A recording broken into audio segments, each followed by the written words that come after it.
What's up, guys? This is it, the last interview of 2022. There's probably around 80 to 85 people I'd rather do it with. They all said no. So I got number 86. I got Grant Dawson. What's up, brother?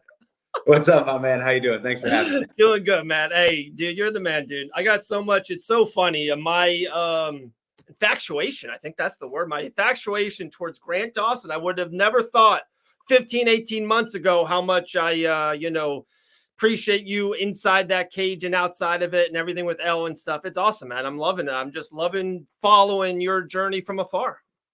Thanks, man. That means a lot to me. And I got to ask you a question. Who was choice number 87? That's my question because 87 was Thiago. Well, he's got a fight coming up. I was going to get the juice. Oh, man. All right. So I'm hoping we can go at least 20, 23 minutes and not bring up three letters, not bring up an Englishman in the same weight class, not bring up judging at all. Just none of these words, just literally nonsense, have fun and all this. But kind of the first thing I do want to ask you, right? All right, is we keep talking about Star Wars is this major thread. There's a lot of stuff I do want to go into it. But what was it? What was the first moment? Did you see one of them early inside the theaters, or was it out? Was it a family member? Was it a dad? What was your first love of Star Wars? How did this begin? My dad was really into Star Wars growing up. The first three movies, and they actually, when the prequels started to come out, our theater near us replayed the old Star Wars movies. So I went and saw it in theaters with my dad and my older brother. And I don't even think they remember going and seeing that, but it was something that like really stuck with me, and it was really cool. And so my dad loved it, and so we just watched it on repeat. And then I actually like the prequels a lot better. So unpopular opinion, Star Wars for me is the prequels. Like I love the prequels. How old were you when they first came out? Oh, I don't. Before high school. Okay, so you were like 10, 12, yeah. 14, and then you went to the theater with your dad and your older brother. Yep, and we watched them, and that number 3 is my all-time favorite Star Wars movie. I love the Clone Wars, the animated series. I love everything in that era. I really appreciate and like the original trilogy, and then of course I think that the sequels are just garbage. But I don't think I'm alone in that dance. Okay, so did your dad tell you about his his movie experience going to the theaters and seeing this for the first time? Because I have like a story like that. So I was born in 84. I have an older brother who's 4 or 5 years older than me, and my dad said so he saw the first one into the movie theater, whenever it came out, and it was just him. I think it was him actually and his brother, right? And he told me the story, like they went to a show at 12:15. They went to it. They watched the whole movie. They didn't talk to each other like they're brothers, they're best friends. They didn't talk to each other afterwards. And they walked outside the movie theater, walked right back to the ticket booth to order the 3:30 Star Wars. They went to go see it again. Like it was just at that time so mind blowing to them, flying in space and Star Wars. They said it was the greatest movie experience of their life.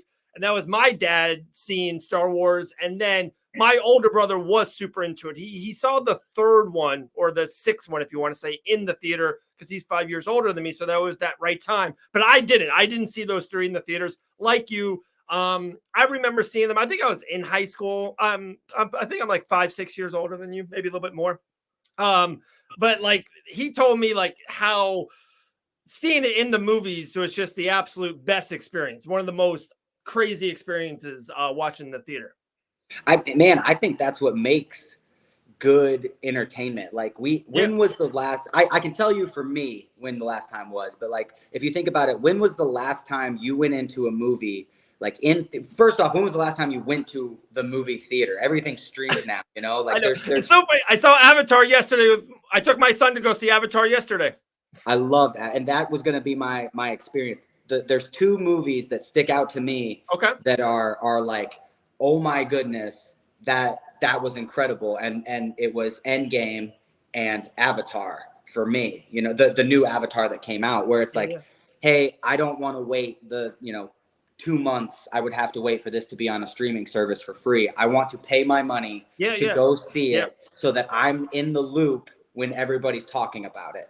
And you just don't see those types of movies anymore. Endgame, Avatar, the first Avatar, Star Wars, Lord of the Rings, Harry Potter. Those were like the things that it's like, hey, I'm going to pay my money to see these. I'm not going to wait for them to come out on a streaming service, or back in our day, because we're old, DVD or Blockbuster. You know, do you remember that's how Laserdisc? you know. What's that? Do you remember Laserdisc? Yes. You remember Laserdisc? Yeah, they're just like giant DVDs. Yeah, giant. I don't think I ever had. Teacher had them. Oh, man. I'll show you one. Kindergarten teacher had them. We had So they were before VHS. DVDs. It was like VHS. Then they were Laserdisc, and they looked like records, like musical records. They were that big in these really cool box shapes. And then after that was DVDs, and then it was like Blu-rays, if you want to, go to the next level. But yeah, dude, I remember being like, oh my goodness, DVDs, we don't have to rewind the movie. My favorite movies growing up were The Land Before Time, Balto, and there was one more. There was one more movie on there. I can't remember what it was, but we had it on like a VHS where you could record multiple movies onto one. And me and my brother would just watch it, all 3 movies back to back to back, and then rewind the whole thing. And it would take like half an hour for it to rewind all the way. And then we'd just watch it again. So then when they came out on DVD, I was like, we can just hit play and just keep watching. Like, that's incredible to me. Yeah. Mind-blowing technology, right? So with that, how did you think? What was what's your take on Avatar? I loved it. Yeah. Awesome, right? I'm going to be honest with you. I thought that it was better than the first one. Me too. Wow. I don't have a complaint about the first one. I think my only thing with the first one is the story is kind of like, it's been done before, like, oh, military guy falls in love with what he's, we've seen it before. Yeah. And to me, like the first one, and it's not bad because there's gonna be so many, and it's at the animal kingdom, and it's took over another world. They had to introduce that world and that land and all that. So that just, to me, it took a while, which sometimes isn't bad. Sometimes I love those original, like the first Batman. Like, I love these originals sometimes because like they introduce. It's the first time you see the Joker, the first time you see Captain America. It's pretty awesome. But like the first one, like you said, was great. This one, there was a little bit of it, but it was quick. It was like 8 minutes into it. We're like, okay, we're going. Like we're on going, and it felt like it never stopped. And I know the movie was 3 hours. So I have a 10-year-old and a 5-year-old, and it's the last week before the holidays. And so I took each son out to do something special, and my 5-year-old wanted to go. I'm like, son, it's 3 hours. Like, you're not going to sit in the movie theater for 3 hours. You're not going to do it. And when my oldest son, Colin, we walk out of the movie theater, he's like, was that really 3 hours? It didn't feel like it. Like, it flew by, especially, I think, like the meat of it was so good and so intriguing. We're not going to spoil anything, of course, but like it was such a good ongoing movie. I was blown away. I thought it was awesome. Yeah, my problem was like it was 3 hours, but everything was important. There was no there was no fat in it, and it was literally at the point where it's like, dude, I have to pee, but I don't want to leave because I know I'm going to miss something super important. It's not like one of those movies where it's like, okay, they're talking about politics and the weather. I can go take a pee real quick and come back. I'm not going to miss anything. It was like I sprinted, went as fast as I could, and I sprinted back. I remember running through the movie theater to get back to my seat. It was such a good movie. And one of the things that I really loved about it was when you have a movie that is so anticipated, like Avatar. I remember watching the first Avatar and being told the next Avatar was going to come out in like another couple of years. 13 years later, after I graduated, like I could have been done with college by the time this whole thing came out. I'm walking into there and I'm like, so much has changed in my life since I saw the first one. I remember the first one. I've seen it multiple times. It's a very, very good movie. And I was just kind of like, man, I'm so excited for this movie. There's just no way it's going to be able to live up to what I thought it was going to be. And it did. And it honestly, they broke so many rules and it worked. All of it worked. It was absolutely fantastic. I loved it. Wow. I'm writing down a note real quick. I had no notes during this. I had 0 and I wrote down a note when you were talking there. Yeah, no, it was awesome. It was so good. Gosh. All right. So, I guess, yeah, real quick, last Avatar thing. How crazy do you think you are in your life right now in this moment? A lot has happened in your life, especially over the last 6 months, 8 months, a year, like we said, just jokingly off air or whatever. 13 years from now, imagine if Avatar 4 or 5, whatever, 13 years. Can you imagine where you are and where your life is going to be 13 years from now?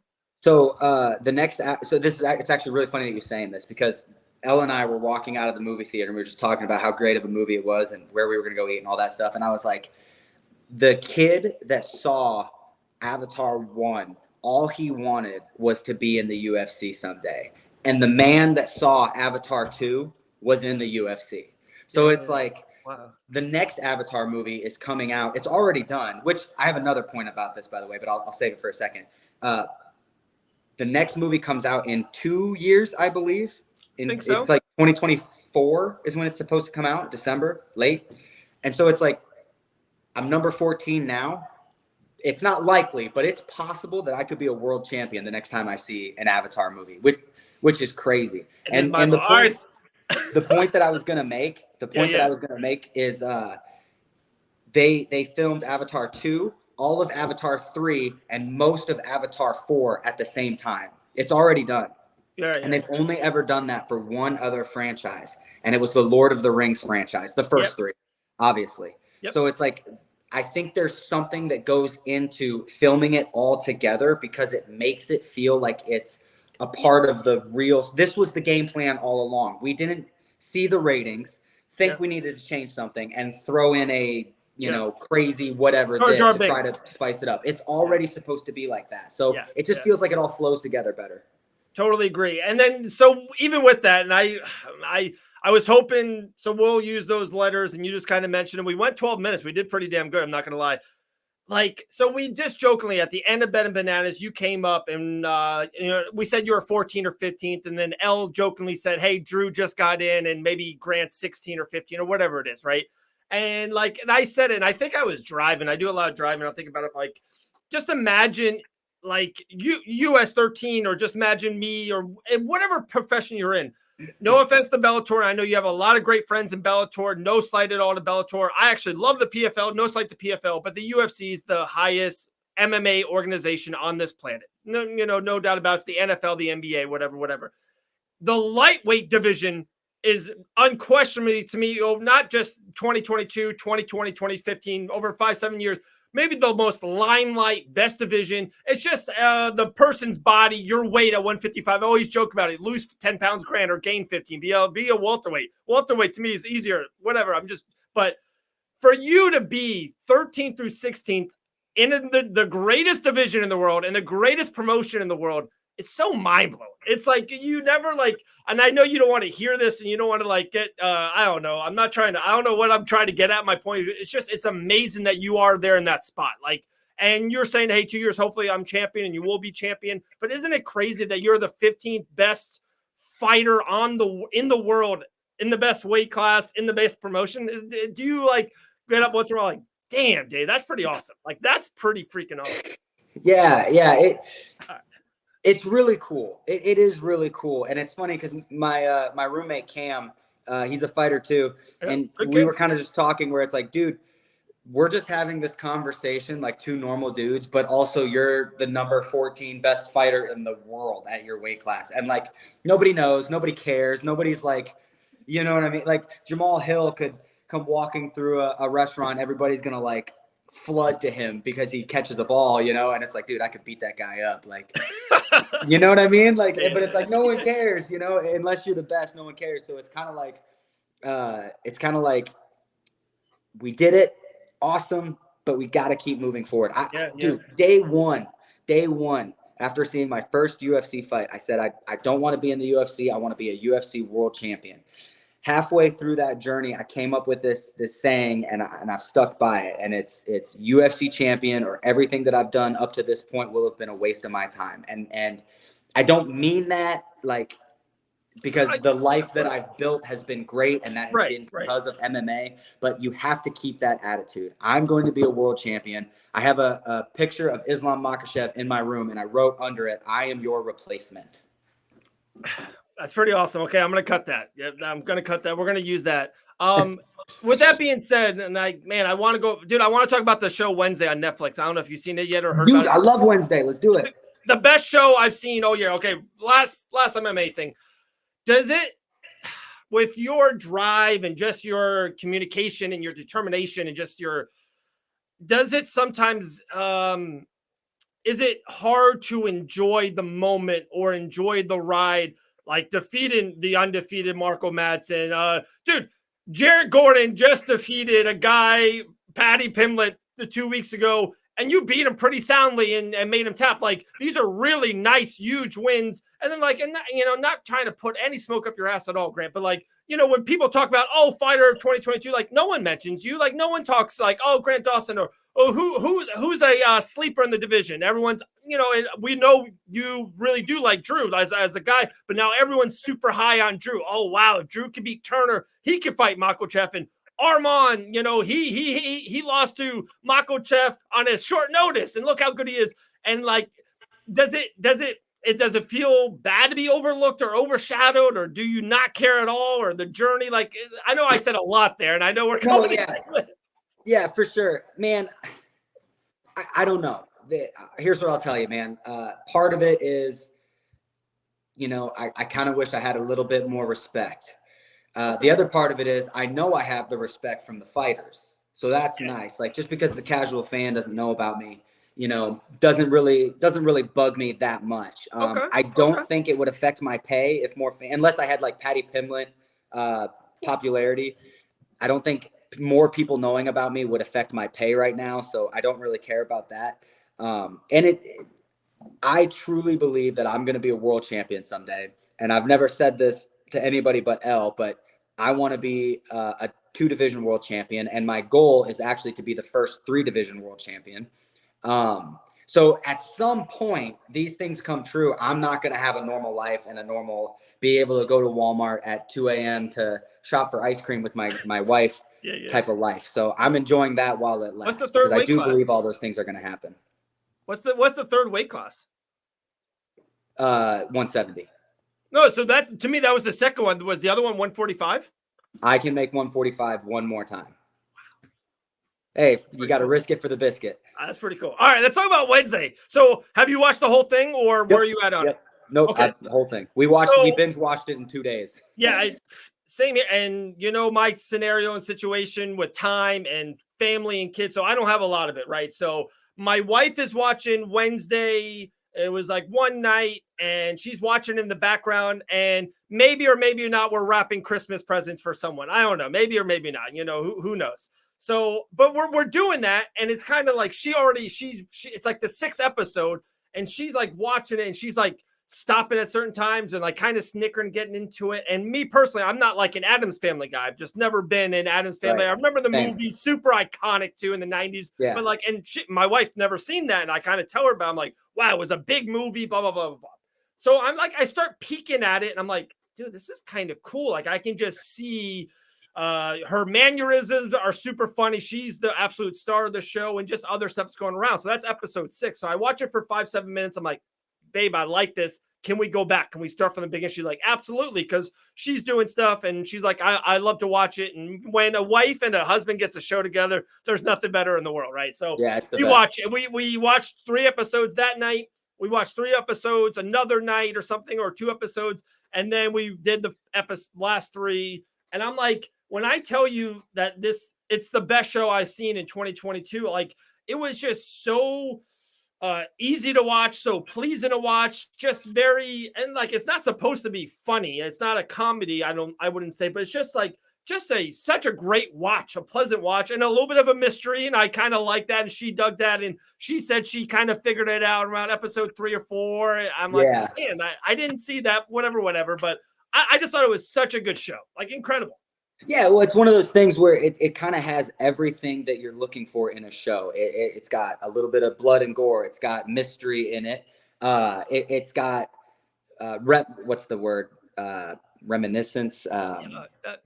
Like nostalgia. Nostalgia. Thank you. Yeah. It's got like nostalgia from, I Yeah. didn't watch the Addams Family. Of course I knew what they were. I Yeah. didn't watch it either. There was, black and white, and then, not, it's just something that Kid Grant wouldn't really be interested in. But then, it's like, oh, they redid this. And I'm going to tell you, man, I don't want to get like political or anything like that, but Netflix has kind of been bombing on a lot of their shows and ruining a lot of things because of, stuff going on in the world. And like, I'm not against any of that stuff. They're just not doing it right. And I feel like they did Wednesday where they were like, we're just going to leave all of that out and we're going to just try to make a good story. And it was amazing. And I wish that they would do that. There's so many shows that I feel like they could do that where it's like, hey, forget what's going on in the real world. All we're going to focus on is telling a good story. And that, I think, was Wednesday. Yeah, and dude, my life is so busy and it's so real, and there's so many I'm doing homework school things, and there's fight banana stuff, and there's real life stuff happening all over the world. So like sometimes, I just want to watch a show for 2 hours that takes me out of this real world. And this show, what to me it did so well was, as soon as you watched it, you're like, oh, I'm watching this show. Like, it's so particular and it's so just Wednesday and it's so Addams Family. So when you say you didn't see it, like, did you see that 90s movie of the Addams Family? It was like 92, 94, around Ninja Turtles and Terminator 2. It was around that era. It was a big one. I know what you're talking about. I just was never a big Addams Family. Yeah, me either. Yeah. I just wasn't into it, But this show really got me into it, and I've been Googling, will there be a season 2? And all the captions are like, there's not confirmed a season 2 yet, but like it did so well, they would be retarded to not do a season 2. Yeah. But they've done this before. So they did another movie or another show. It's called The Irregulars, and me and Elle absolutely loved it. It was a different spin on Sherlock Holmes. And man. Okay. Yeah, and it was all the things that I like hate about in stories now, and they put them in there, and it actually worked out really, really well. And it was like, wow, like I really love this show. This show is awesome. Like, they're doing stuff that normally would kind of like irritate me, but it works really well in this storyline. And I actually really love this show. And it got canceled after the first season, and I have no idea why. And I was just like, man, like, that was such a good show. Like, why? So I'm a little worried about Wednesday not coming back for season 2, but they would. I don't hear good things about what's going to happen with Netflix. So if they get a good show, I think they better try to keep it going. Yeah, very true. All right, let's kind of maneuver a little bit into Disney Plus range here. So I'm with Star Wars. I'm a Marvel guy, so that's my go-to. And it's funny, and I think we've talked about this. I was never a Star Wars guy. Like when younger, it was the last one, if you want to say movie 6, or no, the third one I really liked in the theaters. I remember watching the theaters. And then when 7, 8, 9 came out, like for a lot of people, that was like huge. That was really big, really nostalgic. I'm like, like it was okay. And I just never got into it. And it was Disney Plus that really hooked line and sinker me into Star Wars. And now it's really weird because these shows are so good. Obi and the end of Obi, we talked about that. And of course, Mandalorian, I think it's our favorite. And Bubba, like I kind of like makes me like this stuff, love this stuff from the past a little bit more. So are you super pro positive on Disney Plus really kind of taking over Star Wars and pushing it forward? Man, it's so I'm always down. Question? I'm always down for more Star Wars content. I feel like Disney has been hit or miss, Okay. I thought The Force Awakening, I can't talk. The Force Awakens, good movie. Great movie? No. Good movie, yes. After that, those next two sucked. Then you had The Mandalorian, which single-handedly saved the Star Wars universe. I don't care what anybody says. I don't care. It's the best. It is. If you don't like Star Wars, watch that show. Yeah. You can watch that show without liking Star Wars. Like, it is just a good show. And single-handedly saved Star Wars. Then you had the Book of Boba Fett, which I loved. A lot of people said they didn't like, which I thought was really weird. But I absolutely loved it. Great. And you got unpopular opinion. I don't like Rogue One. Rogue One's not it. Other than the last two, I think Rogue One is my bottom of the barrel. I loved Solo. I thought Solo Yeah. was great, and Really it's cool super movie. underrated. Yeah. So it's just kind of, it's hit or miss for me. But if you just keep pumping out more Star Wars, I'm down for that because I'm going to find something that I like in it. I And I'm guess just that's kind of my gonna ignore question. the Are you rest. happy that they're kind of like really, like my kids are like, they think Star Wars comes out like every year. They're like, hey, when's the next one? I'm like, actually, in 2023, there's this and this. Like, there was such a gap in time. There was after those first three and then the last three, there was 10, 12 years. So like me growing up in my late 20s, there is no Star Wars. Like it's Yeah. not a new thing that's happening, a new conversation. Yeah. So like, are you just kind of happy or excited that at least every year it's kind of like back in the forefront, if that makes sense? Yeah, 100% I am. And here's kind of the thing. Like when the prequels came out, nobody liked the prequel. I loved them, but I was a child, so it was a little bit different. Nobody liked the prequels. Adults didn't like the prequels. Okay. Me growing up, everybody loves the prequels now because we were kids when we saw it, and we Sure. hate the new movies. Most people hate the new movies. So I think it's just kind of generational. I think the next group of movies I'm probably going to hate even more, but my kids are going to absolutely love those movies because they grew up on them. Right. But more Star Wars is good. More. Okay. Shoot your shot, and if it doesn't work, I think I've talked to you about the Obi-Wan show. Didn't do it for me. I expected so much from that show. Right. And other than the last episode, The last episode was amazing. incredible. If the show focused more on what the last episode offered, just the battles, the music, the putting everybody's feelings aside, like if they just focused on that, I think the show would have been great. But I don't know. I didn't like it. I didn't like the villain. I thought that it was just Grogu and the Mandalorian all over again, but it was with Obi-Wan and Leia, which I just wasn't into. But I think that they're going to keep bringing stuff out. I'm excited for the Ahsoka show. I'm very hopeful that the Ahsoka show is good. I think it'll fill in some good holes. And then they got a game that I played, Knights of the Old Republic. I think they're making a movie, and heard that's what I've heard. Okay. And I've heard that. Did you play that game? Do you know what I'm talking about? No, the last video I played was GoldenEye.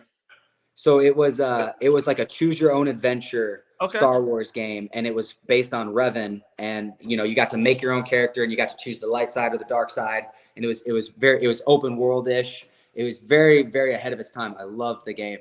And they're talking about Keanu Reeves playing Revan, so I'm all about it. Nice. And we need a Star Wars based on a bad guy, because Revan was technically a bad guy. You get to choose in the game how you do it, but he's technically a Sith. So I think that could be really good. And they're talking. They want to do a rated R Hoth horror movie. I don't know. It's so funny because I would probably like it, right? I would like it, but I kind of, and this is good. This brings us into the conversation of it. It's hard with rated R with this genre because to me now, and maybe it's different, and you will, sooner or later, I guess one day, right? We'll have kids. With me as a dad, and my kids are so into it. Like my 5-year-old is the biggest Avenger. Every picture I post of him, he's literally dressed as Spider-Man or Iron Man or Captain America. That's all he wears, and that's all like he talks about. So we watched Venom, and that's a tough one, and they love it. And it's actually Venom 1 was kind of good. I haven't let them watch Venom 2, and it's this fine line of I don't mind in real life. That's where the story goes, and that does happen. And I'm an HBO guy, and I don't mind that genre at all. But it's weird when it kind of goes into your superheroes, quotation marks, and Star Wars. Because to me, Star Wars isn't supposed to be rated R. Like it's not. It's very fun loving. It's very PG. Right. And to argue your point, though, do you like Deadpool? One of my favorites. Yeah. So there you go. You know what I mean? Like, I think if they play it right, where it's like, don't have Luke Skywalker, don't have anybody that we know, make up new characters. Yeah. Good point. Let these new characters all get killed off, and we're good because you can't correlate it, right? Like it's like, oh hey, like there's another Star Wars movie out, and well, buddy, that's not really Star Wars. That's like its own thing, like maybe you can watch it when you're older. You know what I mean? But it's Great like point. Great point. you don't need to see it to understand what's going on in the universe. It's just for fun. And I think those for fun movies is what we're really missing nowadays. Yeah. You know? Yeah. Like, yeah. I agree. Like the Addams Family. I think that was just fun. Like that was Yeah. a fun story. It Easy wasn't to a watch, fun horror. stuff. It wasn't a comedy. It was just fun. All right. I got 3 last little questions, and then I can't believe we went 30 minutes like that. But I do the last little thing on Avengers or Marvel.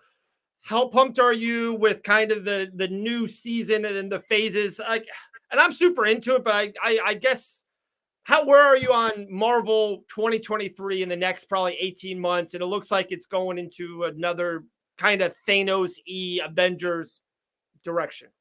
You know, I feel like Marvel was the most expensive TV show known to man because it was the first Avenger, and then it was, Civil War. All these things led up. They built up to this bad guy. I remember being a kid in Sunday school, and we had just watched, I can't remember which one it was. It was one of the way older ones, and it was like Thanos' first appearance, and everybody was like, "Is that Hellboy? Who is that? Like, is that Hellboy? Like, no, like it's Thanos." Like, and I remember we had this huge discussion in church. No, which is kind of weird, but we had it in Sunday school, and it was just like this. Did you bring up Deadpool in church? Was that the? No, I don't think Deadpool wasn't a thing back then. Yeah. But it was just like, man, like what are they gonna do here? And then they just kept like mentioning him, and mentioning him and mentioning him, and then they built up, and it was the biggest 2 movies ever done. And I think that's the right way to do it. I feel like this,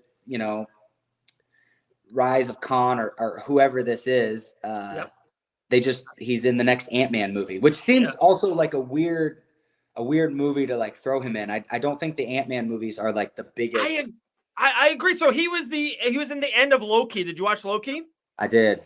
I love. So he was the bad guy at the end. He's the his name. I don't know why it's bothering me that it's not come to my head like his long name or whatever. But like the Conqueror or whatever, But I'm with you. So I'm a huge Paul Rudd guy too. But yeah, it's where I'm kind of a tad disappointed or a tad skeptic on where they're going is kind of like you said. So when Iron Man 1 came out and then Captain America came out, these are our biggest superheroes ever. And then like when you can kind of like slide in Spider-Man, when he becomes like a supporting role, Spider-Man, like one of the greatest superhero characters of all time. Like that's why I thought it was so great. And then at the end, they're all there, of course, right? And then they're running. It's the greatest scene ever. Right. Now, an Ant-Man is just a part. He's part of a little wheel of this main huge thing.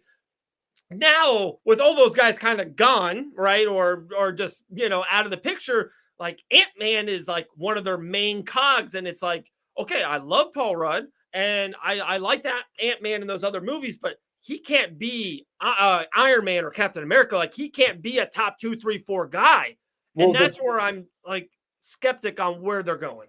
The problem is that Ant-Man isn't a save the universe type of guy. He's a catch the bad guy, like he shrinks himself for God's sakes. Like he's not going to go fight Thanos himself. He's not going to go, he's a small cog in a big team. So then if you make him like, I feel like I already know how Ant-Man is going to end because Ant-Man isn't going to beat this guy that is huge. And if he does beat this huge guy, I wouldn't believe it. It's like, oh, this guy wasn't a threat because Ant-Man couldn't beat Thanos. And if he could beat this guy, then he's not a threat. And I don't feel bad. And the one thing that a lot of shows and a lot of movies run into this kind of stuff where it's like they find something that works and they just want to go bigger every time. And it's like, we got to go bigger. We got to go bigger. We got to go bigger. And then it's just like, do you watch Dragon Ball Z? No.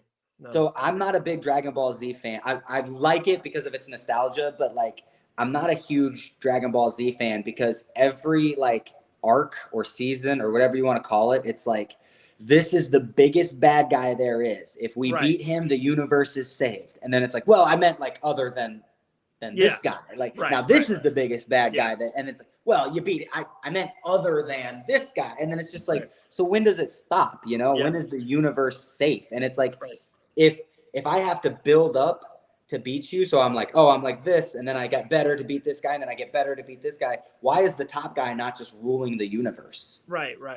You know? So that's kind of the thing that I run into it with this. And so I'm very skeptical about this new wave coming out. I really like what they did with WandaVision and what was the new movie with her in it? Doctor Strange 3. Yeah, the new Doctor Strange movie. Oh yeah, no, Doctor Strange 2.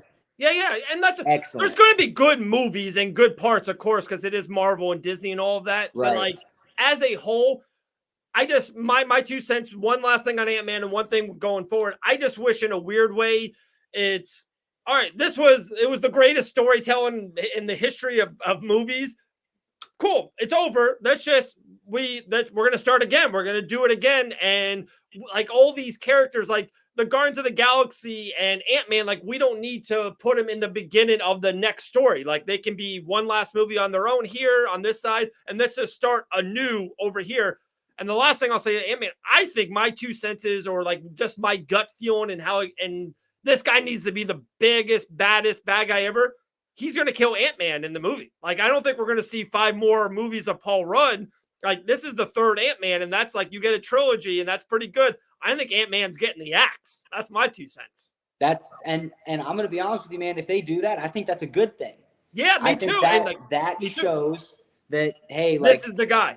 Exactly. Yeah. And I think that if Ant-Man gets away, it's going to be like, man, well, he couldn't kill the miniature dude. So like, how powerful can this guy really be? And the other problem is too, there's so many, like, I have trouble, like, there's this universe, and then there's this universe, and then there's this multiverse, and then there's this. They did it really well with No Way Home, the Spider-Man. I think they should have taken a break after that because that was so well done. I think they should. Like, you give the Guardians of the Galaxy their own movie where they do their own thing. Give Spider-Man and Venom a go, because at the end of No Way Home, Venom showed up and some of his symbiote stayed in that, or what would be Tom Holland's universe. That has the potential to be something so cool. Like, build off that, But I think running back into this, well, now we're in this dimension and we have to fight this bad guy. It's like, doesn't this dimension have its own superheroes that can worry about this? Like, why do I have to deal? Like, I'm not over here worrying about the things going on in Africa because I got my own problems here in America. So it's like, why? Like, Africa can handle itself, man. Like, you, bro. So true. All right. 3 last things. Man, I'm telling you, this could be at least a monthly get together, just talk it off our chest thing. This is like a therapy session. No money involved. Would you rather go to the movie theater to watch a movie, or would you rather stay at home in your pajamas and stream it? It depends on the movie. Biggest movie in the world. Avatar 2 or Star Wars 20. You have to, those types of movies have to be seen on the big screen. You don't get the full effect. I remember seeing Bane, Batman 3 with Bane, Tom Hardy's Bane, and his voice and his just presence in a movie theater. I saw it 4 times.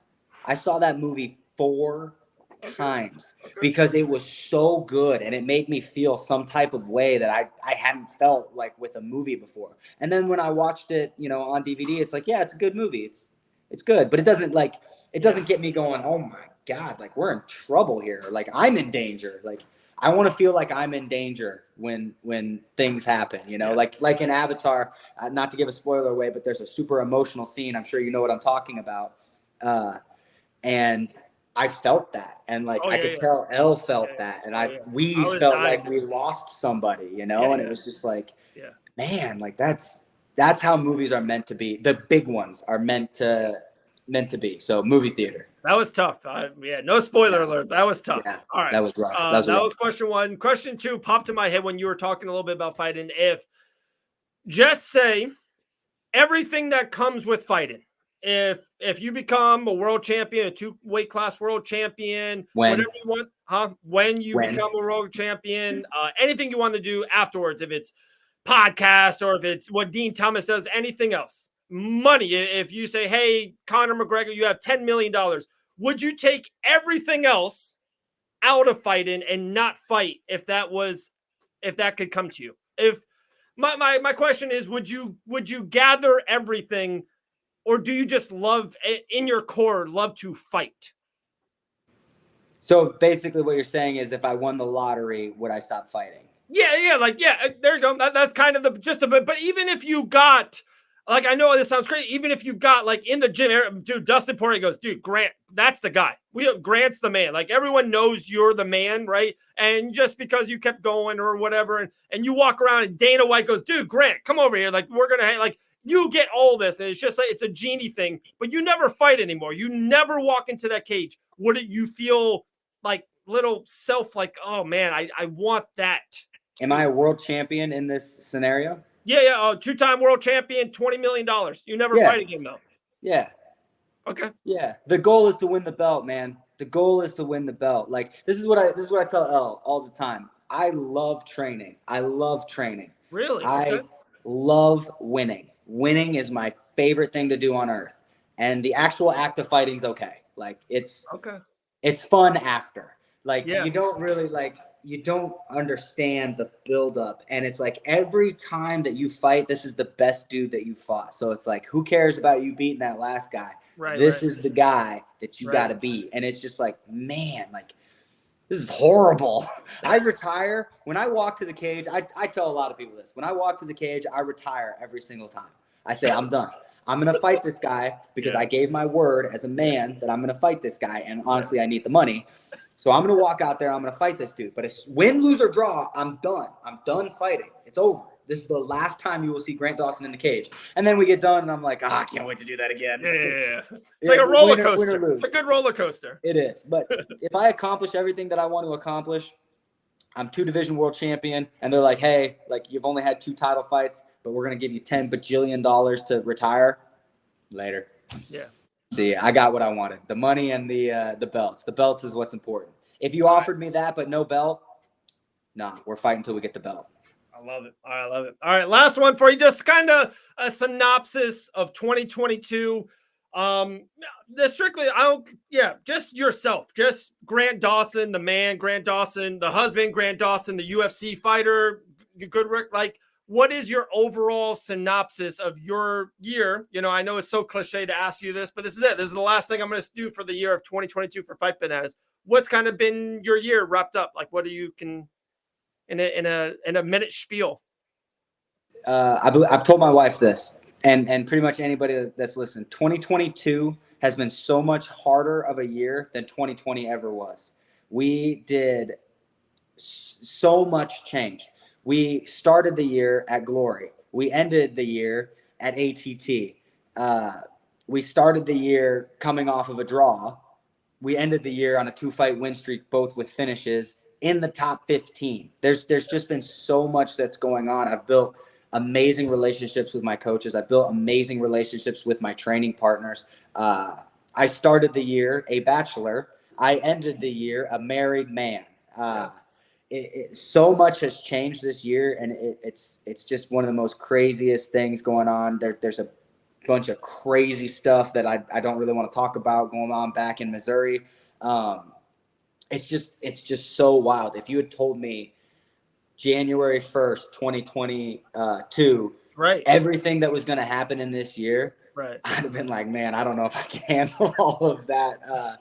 It's absolutely insane. And so, craziness is the only word that comes to mind. Crazy. And then just like if I could just add on to it and just seeing your smile too a couple of times you talk about it, it just seems craziness, but like also in a weird way, has it been the best year of your life, of your adult life, or just like, to go, to get married, of course, and to go 2-0 in the UFC and to be in the great spot that you are in with your great teammates and great coaching, and to be everyone says it's snowing outside. I was at SeaWorld today. It was 65. It was a little windy, but I was at SeaWorld today. It's a great place to live. Like it just seems like you're in a great spot in your life. Listen, man, I'll tell you something. There's this I'm not a huge Will Smith fan after what happened with Chris Rock, but there's this skit of him or thing of him talking about when he went skydiving, and he was like, the things, like the thing that you are most nervous about on the other side of that is just what you need in your life. You know, I don't know if you've seen that No, I haven't. that skit or not. It's a really good thing. It's talks about, because he's talking about being super nervous about going skydiving, and then when he's actually doing the skydiving, it's perfect. Everything in life is just perfect. And it's like, dude, I was worried about something that was perfect. I remember Elle and I were so stressed about moving to American Top Team. We were so nervous. We were so scared. And then when we did it and we got here, we were like, what were we doing before? You know, and then like my fighting Jared Gordon, it was like, man, I made this big move. I have a new team. I have a new this, I have new that. Like, I just went to a draw with a guy that isn't very good. This guy's better than the last guy I fought. Like, and then I beat him, and it's like, dude, like, why was I so nervous? And then getting married, and then it's like, dude, like, I'm getting married. Like, that's a huge thing. And then it's over, and it felt like it never even happened. So it's like one of those things where I really encourage anybody that thinks that they need to do something to progress their life, but they're so nervous about what the outcome will be. I promise you, it is never as bad as you think it's going to be. I was terrified to tell James that I was moving to Florida and training at American Top Team. Terrified, scared, like more scared than when I fight, like terrified. And then after it was over, I realized it was the best decision I ever made. And I'm telling you guys that there's a reason why what you want is on the other side of that fear. It's because if it wasn't, everybody would just have whatever they want. So getting what you want, all you have to do is go for it, is take that step, take that leap, be okay with not knowing how things are going to end. All right. That's how we end it. That was pretty good. Grant Dawson, dude, you're the man. Nothing but future success for you and your family and all. Excited, man. Can't wait. I'll talk to you in 2023. I'll talk to you next year. You know, that's what the cool kids say. Yeah, right. And then in January, I'm going to be like, bro, I haven't talked to you all year. What's up? I know. Hey, I felt like a year since I talked to you, you know. You're the man. Appreciate it. Happy holidays, and we'll talk soon, brother. All right. Merry Christmas, man. Happy to be on.